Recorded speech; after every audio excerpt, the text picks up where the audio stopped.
خبر شامل کرتے ہیں اگی سے۔ آج اگی لاری اڈا میں فائرنگ، مشہور ڈرائیور استاذ نثار شدید زخمی، جبکہ ایک اور راہگیر بھی فائرنگ کرنے والوں کی گولی کی زد میں آ گیا۔ پولیس موقع پر پہنچی، ایس ایچ او بمائے نفری واردات کی جگہ پر پہنچے اور دونوں ملزمان کو گرفتار کر لیا۔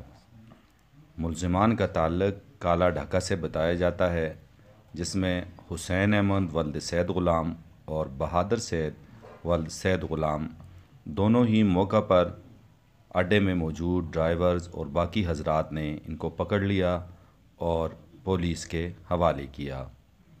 استاذ نثار شدید زخمی جو ایبٹ آباد ریفر کر دیے گئے، جن کا تعلق کیربائی اگی سے ہے، جبکہ دوسرا شدید زخمی ہونے والا ڈی کیٹیگری ہسپتال چار باغ منتقل کر دیا گیا۔ مزید تفتیش جاری۔